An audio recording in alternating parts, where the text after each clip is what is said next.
Hello students, आज हम लोग सेमेस्टर 6 का क्लास लेने जा रहे हैं। सेमेस्टर 6 में हम लोग एक नया बुक है जो फंडामेंटल ऑफ इन्वेस्टमेंट, उसको स्टार्ट करेंगे। फंडामेंटल ऑफ इन्वेस्टमेंट का एक्सरसाइज 1 हम लोग पढ़ेंगे। और देखिए एक्सरसाइज 1 में हम लोग को पढ़ना है, चूँकि बीकॉम का है, सेमेस्टर 6 का विनोबा भावे यूनिवर्सिटी का सिलेबस है।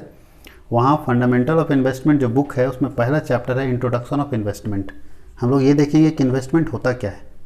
जब तक हम इन्वेस्टमेंट को समझेंगे नहीं तब तक हम उसका फंडामेंटल्स या इंट्रोडक्शन अगर नहीं समझेंगे तो पूरे फंडामेंटल्स को नहीं समझ पाएंगे। फंडामेंटल का मतलब है बेसिक थीम, कैसे आप इन्वेस्टमेंट करेंगे, कहाँ आप इन्वेस्टमेंट करेंगे, कहाँ मैक्सिमम रिटर्न मिलेगा, इन्वेस्टमेंट करते समय एक इन्वेस्टर को क्या क्या बात ध्यान में रखना चाहिए, ये सारा बात हम लोग इसमें पढ़ेंगे। और आज हम लोग एक छोटा सा टॉपिक इसमें पढ़ने जा रहे हैं जिसका नाम है इंट्रोडक्शन ऑफ इन्वेस्टमेंट, निवेश का परिचय। तो सबसे पहले इन्वेस्टमेंट का डेफिनेशन देखिए क्या दिया हुआ है। बोलता है कि investment is a process. Investment एक प्रोसेस है, ऐसा नहीं कि एक बार इन्वेस्ट करके छोड़ दिए, हर टाइम इन्वेस्टमेंट होता रहता है। कोई ज़मीन में लगाता है, कोई सोना खरीदता है, कोई शेयर खरीदता है, कोई डिवेंचर खरीदता है, कोई बॉन्ड खरीदता है, कोई सिक्योरिटी में लगाता है, कोई रियल एस्टेट में लगाता है, कहीं ना कहीं कोई बैंक में रखता है, कहीं ना कहीं हर व्यक्ति इन्वेस्टमेंट कर रहा है। और इन्वेस्टमेंट होता क्या है और क्यों इन्वेस्टमेंट किया जाता है, क्या रीज़न है इन्वेस्टमेंट का, क्या ज़रूरत है इन्वेस्टमेंट का। वो पुराना तरीका अच्छा था, जब हम कमाते थे, खाते थे, ख़त्म हो जाता था, कोई बचत नहीं होता था। लेकिन आज के समय में इन्वेस्टमेंट यानी सेविंग का क्या ज़रूरत है। अच्छा, सेविंग, बचत और इन्वेस्टमेंट में अंतर होता है। सेविंग एंड इन्वेस्टमेंट अलग अलग वर्ड है। हम बचत ज़्यादा कर सकते हैं बट इन्वेस्टमेंट ज़्यादा नहीं कर सकते। तो बचत क्या है, इन्वेस्टमेंट क्या है, हम लोग पहले देख लेते हैं कि सेविंग और इन्वेस्टमेंट क्या है। तो सेविंग का मतलब है कि टोटल इनकम में जो आप कंजम्पशन कर जाते हैं, जो खर्च कर जाते हैं, तो टोटल इनकम में जितना आपका खर्च हो जाता है उसको माइनस कर देंगे तो निकल जाएगा सेविंग। लेकिन हर व्यक्ति, कोई भी व्यक्ति अपने टोटल सेविंग का सारा पैसा इन्वेस्ट नहीं कर देता है। कुछ पैसा अपने पास रिजर्व के रूप में बचा के रखता है कि कभी फ्यूचर इमरजेंसी आ गया तो हमारे पास ही आ जाएगा। और बाकी पैसा, जैसे एक एग्जांपल लेते हैं कि अगर 100 रुपये एक राम नाम का व्यक्ति कमाता है और 40 रुपये वो खर्च कर देता है खाने पीने जो भी काम पे, बचा उसका 60 रुपया। वो 60 रुपया का 60 रुपया कभी भी इन्वेस्ट नहीं कर देगा, उसमें से वो 20 रुपया रख लेगा अपने पास पैकेट में इमीडिएटली इमरजेंसी के लिए कि अगर अचानक पैसे का ज़रूरत पड़ा तो हम ये 20 रुपये से काम चला लेंगे। और बाकी जो 40 रुपया बचा उसको वो कहीं इन्वेस्ट कर देता है for a maximum return, for a future return. कि आज हम पैसा लगा रहे हैं, कल होकर हमको अच्छा रिटर्न मिलेगा वहाँ से। तो हम लोग देखेंगे कि investment is a process. Investment एक प्रोसेस है। किस चीज़ का प्रोसेस है, बोलता है कि इन्वेस्ट और एम्प्लॉय, या तो आप लगाइए, एम्प्लॉय मतलब ही लगाना और इन्वेस्ट मतलब ही लगाना, the funds on different asset and security. कहाँ पैसा लगाना है, डिफरेंट एसेट्स, अलग अलग एसेट हो सकता है, लैंड, बिल्डिंग, मशीनरी, फर्नीचर, कहीं भी आप इन्वेस्ट करें। अलग अलग सिक्योरिटीज हो सकते हैं, सिक्योरिटीज में आएंगे share, debenture, bonds, marketable securities. आप ये दोनों में अगर कहीं भी पैसा लगाते हैं for getting a maximum return, अगर आप मैक्सिमम रिटर्न कमाने के लिए कहीं भी अपने पैसे को एम्प्लॉय करते हैं, लगाते हैं, तो इसको हम लोग बोलते हैं इन्वेस्टमेंट। हिंदी में क्या लिखा है, निवेश अपने फंड यानी पैसे को अलग अलग संपत्ति प्रतिभूति में विनियोग करने की प्रक्रिया है, एक प्रोसेस है जिसमें आप अपने पैसे को अलग अलग जगह पे इन्वेस्ट करते हैं जहाँ से अधिकतम लाभ प्राप्त हो सके, मैक्सिमम रिटर्न जहाँ से आ सके, उसको हम लोग क्या बोलते हैं, इन्वेस्टमेंट। यानी इन्वेस्टमेंट का मतलब है कि आप अपने पैसे को एम्प्लॉय कर रहे हैं, आप अपने पैसे को कहीं ना कहीं लगा रहे हैं जहाँ से आपको मैक्सिमम रिटर्न प्राप्त हो। और वो लगाने का दो ही तरीका है, या तो आप कोई एसेट में लगाएंगे या तो कोई सिक्योरिटी में लगाएंगे।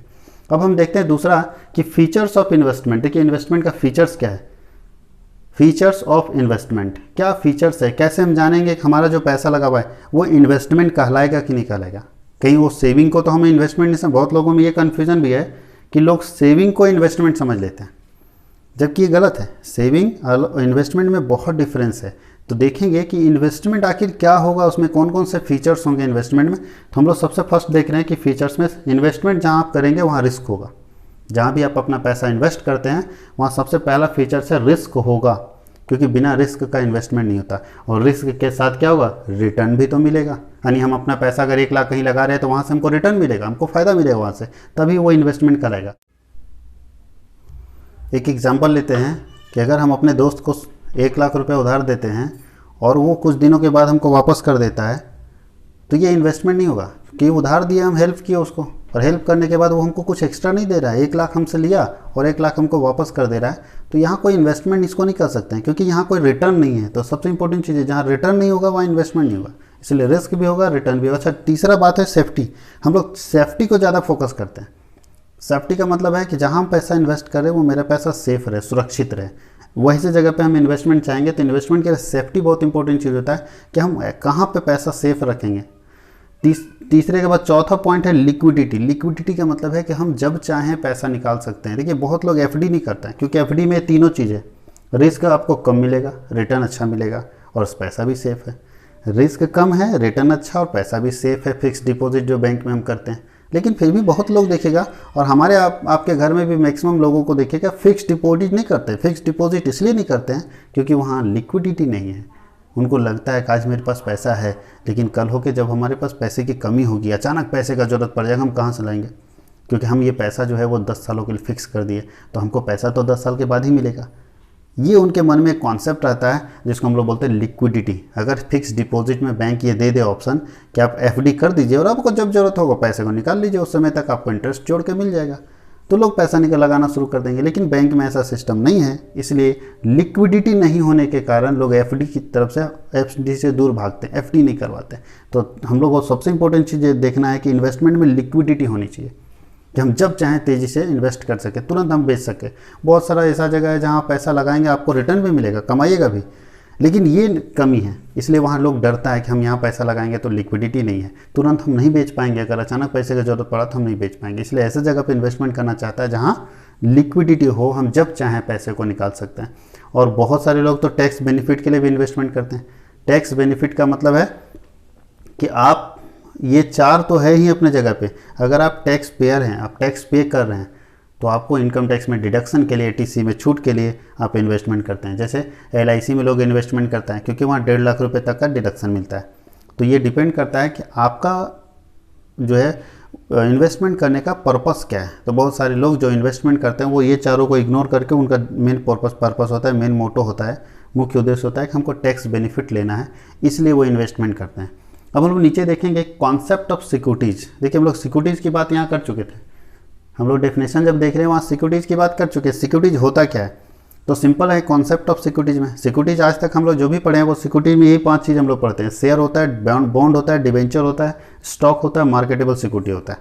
यानी share, debenture, bond, stock and marketable security means securities. जब भी हम कभी बात करेंगे इन्वेस्टमेंट में सिक्योरिटीज़ की, तो सिक्योरिटीज़ का मतलब ये 5 की बात कर रहे हैं, ये 5 ही सिक्योरिटीज़ के अंदर आता है।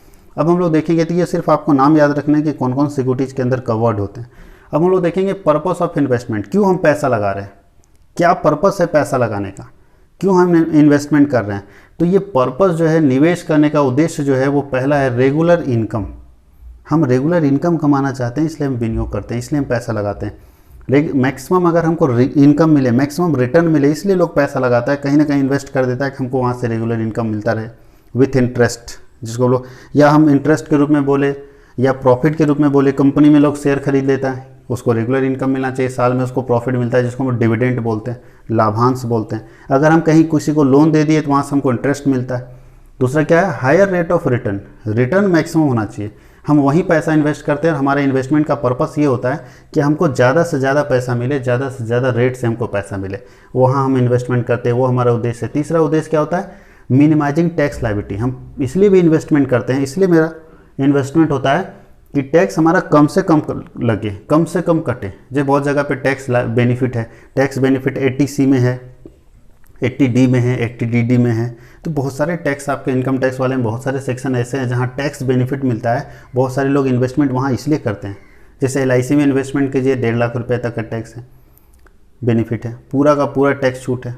आप वो 1.5 लाख रुपये LIC में प्रीमियम भर दीजिए, 1.5 लाख रुपये अपनी इनकम में डिडक्ट करके आराम से अपना टैक्स लायबिलिटी 1.5 लाख रुपये तक कम कर सकते हैं। तो मैक्सिमम लोगों को जो कहीं ना कहीं इन्वेस्टमेंट करता है वो टैक्स लायबिलिटी कम करने के लिए करता है। लिक्विडिटी अभी आपको समझा चुके हैं। लिक्विडिटी का मतलब है कि हम जब चाहें अपने पैसे को कैश में कन्वर्ट कर सके। लोग इसलिए भी डरते हैं, अगर किसी को बोल दीजिए कि आज पैसा दीजिए हम आपको 25 साल के बाद देंगे, तो लोग डर जाएंगे पैसा, जबकि रिटर्न अच्छा मिल रहा है, लेकिन फिर भी वहाँ इन्वेस्ट नहीं करेंगे। वो जान रहे हैं कि रिटर्न अच्छा मिल रहा है, फिर भी वो इन्वेस्ट नहीं करेंगे, अपने पास पैसा रखेंगे, क्योंकि वहाँ इस चीज़ की कमी है जिसको हम लोग बोलते हैं लिक्विडिटी। अगर उसी में आप बोल दीजिए कि आपको जब ज़रूरत हो तो पैसा आप निकाल सकते हैं विथ मैक्सिमम रिटर्न, तो पैसा लोग लगाएगा। लिक्विडिटी बहुत इंपॉर्टेंट होता है जब आप इन्वेस्टमेंट डिसीजन लेते हैं कि कहाँ इन्वेस्टमेंट करना है, तो मैटर करने वाला जो सबसे मेन टर्म है वो है लिक्विडिटी। और नीचे है एप्रिसिएशन ऑफ कैपिटल। हम इन्वेस्टमेंट करते हैं अपने पूंजी को बढ़ाने के लिए, जो मेरे पास पैसा है उसको इंक्रीज करने के लिए, बढ़ाने के लिए हम लोग इन्वेस्टमेंट करते हैं। तो पर्पस जो है इन्वेस्टमेंट का वो इंक्रीज़ करने का है कि आप अपने पैसे को कैसे इंक्रीज़ करते हैं, आप अपने पैसे को कैसे बढ़ाते हैं। अब हम लोग देखेंगे टाइप्स ऑफ इन्वेस्टमेंट। तो देखिए विनियोग के प्रकार, दो तरह का इन्वेस्टमेंट होता है। पहला होता है फिजिकल इन्वेस्टमेंट, दूसरा होता है फाइनेंशियल इन्वेस्टमेंट। जैसे नाम से ही आपको कंफर्म पता चल रहा होगा, फिजिकल इन्वेस्टमेंट का मतलब है कि आप वहाँ पैसा लगा रहे हैं। पैसा अगर आप लगा रहे हैं उसके बदले में आपके पास कुछ आ रहा है। जैसे हम पैसा लगाए ज़मीन खरीदे, पैसा लगाए बिल्डिंग खरीदे, पैसा लगाए कार खरीदे। तो अगर आप उसके बदले में कोई फिजिकली आ रहा है, फिजिकली मतलब जिसको देख सकते हैं, छू सकते हैं, वैसा कोई प्रॉपर्टी आ रहा है, जिसको आप रियलाइज़ कर सकते हो, है ना, यूज कर सकते हैं, वैसा कोई प्रॉपर्टी आ रहा है, तो उसको हम फिजिकल इन्वेस्टमेंट कहते हैं। तो फिजिकल इन्वेस्टमेंट का मतलब है कि जब हमारा पैसा ज़मीन में, बिल्डिंग में, मशीनरी में, कंप्यूटर्स में, कार में, ये सब जगह पे इन्वेस्टमेंट होता है, ये सब जगह पे हम पैसा लगाते हैं, तो उसको हम लोग बोलते हैं फिजिकल इन्वेस्टमेंट। दूसरा है फाइनेंशियल इन्वेस्टमेंट। फाइनेंशियल इन्वेस्टमेंट का मतलब है कि जब हमारा पैसा शेयर में, डिवेंचर में, बॉन्ड में, मार्केटेबल सिक्योरिटी में अगर लगता है, तो वैसे इन्वेस्टमेंट को वो लोग बोलते हैं फाइनेंशियल इन्वेस्टमेंट।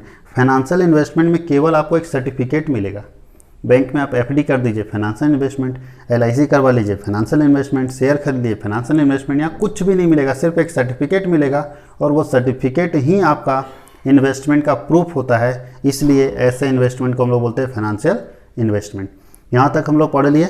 आप लोग सब लोगों से रिक्वेस्ट है कि कम से कम इसका स्क्रीनशॉट ले लीजिएगा, ताकि पूरा का पूरा जो थ्योरी है वो आप अपने नोटबुक में, अपने कॉपी में लिख सकें, और इसका नोट्स बनाते चले जाइए। हम लोग प्रॉपरली इसका एक एक करके वीडियोज़ बना के और कोशिश करेंगे कि इसमें जो मेन चीज़ हम लोग को पढ़ना है उसको कंप्लीट कर सकें। अब हम लोग देखेंगे कि इन्वेस्टमेंट मीडिया क्या है, इन्वेस्टमेंट ऑर्गेनाइजेशन क्या है, कैसे हम इन्वेस्टमेंट करते हैं, वो हम लोग अब डिस्कस करने जा रहे हैं। तो हम लोग देखते हैं कि इन्वेस्टमेंट मीडिया या इन्वेस्टमेंट ऑर्गेनाइजेशन में सबसे इम्पोर्टेंट जो है वो सेवर है। अभी आपको बताया सेविंग और इन्वेस्टमेंट अलग अलग बात है, यहाँ देखिए अलग अलग है। जो सेविंग करता है, बचाता है पैसा, वो सेवर कहलाता है। और जो उस बचाए हुए पैसे में से कुछ पैसा लगाता है कहीं जहाँ से उसको रिटर्न मिल सके, वो इन्वेस्टमेंट कहलाता है। यानी investment is a part of saving. Investment is a part of saving. Investment जो है वो सेविंग का ही कुछ पार्ट होता है। जो आप बचाएंगे वही तो कहीं लगाएंगे। तो जो आप बचा लेते हैं उसमें सारा पोर्शन हम नहीं लगाते, उसको कुछ पोर्शन हम कहीं इन्वेस्ट कर देते हैं रिटर्न कमाने के लिए, तो इन्वेस्टर कहलाता है। तो ऐसा व्यक्ति जो सारा पैसा बचा रहा है उसको सेवर बोलेंगे। और उस सेवर में जो वो पैसा इन्वेस्ट कर देता है अपना, उसको हम लोग बोलते हैं इन्वेस्टर। इन्वेस्टर के पास तीन ऑप्शन है, या तो वो फिनेंशियल एसेट खरीदे, या तो मार्केटेबल एसेट खरीदे, या तो वो फिजिकल एसेट खरीदे। फाइनेंशियल एसेट में आपको बताया कैश, बैंक डिपॉजिट, बैंक में लगा सकता है, एलआईसी में लगा सकता है, पेंशन प्लान में लगा सकता है, पोस्ट ऑफिस में लगा सकता है। अगर मार्केटेबल एसेट खरीदता है तो शेयर में लगा सकता है, बॉन्ड्स में लगा सकता है, म्यूचुअल फंड्स उसके पास है, यूनिट, यूटीआई, और गवर्नमेंट सिक्योरिटीज में वो लगा सकता है। गवर्नमेंट सिक्योरिटी दो तरह का, प्राइमरी मार्केट में जा सकता है, सेकेंडरी मार्केट में जा सकता है। हम लोग फिर डिस्कस करेंगे आगे, हम लोग को एक चैप्टर मिलेगा जहाँ प्राइमरी और सेकेंडरी मार्केट सिर्फ पढ़ना होगा कि प्राइमरी मार्केट क्या होता है, सेकेंडरी मार्केट क्या होता है। ये शेयर के बारे में आप सभी लोग जानते हैं, शेयर दो तरह का होता है, equity share, preference share. Bond आप समझते हैं, सब पढ़ा हुआ है, इसलिए हम लोग सिर्फ जो मेन टॉपिक है उसको हम लोग डिस्कस कर ले रहे हैं कि क्या क्या इसमें पढ़ना है। फिजिकल एसेट आप जानते हैं, लैंड, बिल्डिंग, फ्लैट और ज्वेलरी। अब हम लोग देखेंगे कि प्राइमरी मार्केट और सेकेंडरी मार्केट क्या है। तो प्राइमरी मार्केट का मतलब ऐसा मार्केट जहां हम नए सिक्योरिटीज को पहली बार खरीदते और बेचते हैं, उसको प्राइमरी मार्केट, पहली बार, इसको हिंदी में बोलते हैं प्राथमिक बाजार। तो पहली बार अगर सिक्योरिटीज को, शेयर, डिवेंचर, बॉन्ड्स को खरीदा और बेचा जा रहा है किसी मार्केट में, तो उस मार्केट को हम लोग बोलते हैं प्राइमरी मार्केट। और पहले से अगर बेचा हुआ कोई सिक्योरिटीज को हम लोग खरीद और बेच रहे हैं तो उसको हम लोग बोलते हैं सेकेंडरी मार्केट। सेकेंडरी मार्केट का एक प्लेस होता है, प्राइमरी मार्केट का कोई प्लेस नहीं होता है, प्राइमरी मार्केट का कोई जगह नहीं होता है। इस सेकेंडरी मार्केट का एक जगह होता है जिसका हम लोग स्टॉक एक्सचेंज नाम रखते हैं, इसी को हम लोग बोलते हैं स्टॉक एक्सचेंज। ये जो सेकेंडरी मार्केट है ये कहलाता है स्टॉक एक्सचेंज। और आप जो जानते हैं शेयर मार्केट, इसको आप शेयर मार्केट भी बोलते हैं। शेयर मार्केट जो है वो सेकेंडरी मार्केट है, और कर देते हैं, यानी सेकेंडरी मार्केट को हम लोग स्टॉक एक्सचेंज बोलते हैं या शेयर मार्केट बोलते हैं, इसी को हम लोग सेकेंडरी मार्केट भी बोलते हैं। जहां हम सेकेंड हैंड यानी एक बार खरीदा गया जो शेयर है उसको हम लोग डील करते हैं। यहाँ जो डील होता है ना, यहाँ जो डील होता है वो किसके किसके बीच में होता है, यहाँ होता है C2C। C2C का मतलब है customer to customer, customer to customer, क्योंकि आप खुद जानते हैं कि अगर सेकेंड हैंड कुछ सामान खरीदते हैं तो ये डीलिंग C2C ही होता है, कस्टमर टू कस्टमर। पता है, अगर हम मोटरसाइकिल खरीदें सेकेंड हैंड तो हम कंपनी से डायरेक्ट खरीदेंगे या कस्टमर से खरीदेंगे। तो सेकेंड हैंड कोई भी सामान खरीदते हैं तो कस्टमर टू कस्टमर डील होता है। जबकि प्राइमरी मार्केट में क्या होगा, यहाँ भी C2C होगा, बट यहाँ C for company, C for company. और ये होगा C फॉर कस्टमर, यानी यहाँ जो डील होगा वो कंपनी टू कस्टमर होगा, यानी यहाँ कंपनी से कस्टमर को खरीदा है। प्राइमरी मार्केट में पहली बार आप नया गाड़ी खरीदेगा तो कंपनी से कस्टमर खरीदेगा, और दूसरी बार अगर सेकेंड हैंड खरीद रहे हैं तो कस्टमर से कस्टमर खरीदेगा। तो डीलिंग को ध्यान देना है। तो प्राइमरी मार्केट का एक कोई जगह नहीं होता है, ये आपको उसके जगह पे जाके खरीदना होगा। इसलिए इसका एक फिक्स मार्केट है, इसका मार्केट फिक्स है, इसका मार्केट फिक्स नहीं होता। ये हम हर जगह हो सकता है, बट इसका मार्केट फिक्स होता है, जिसको हम लोग किस नाम से जानते हैं, स्टॉक एक्सचेंज के नाम से जानते हैं। हम लोग इसके आगे का नेक्स्ट क्लास में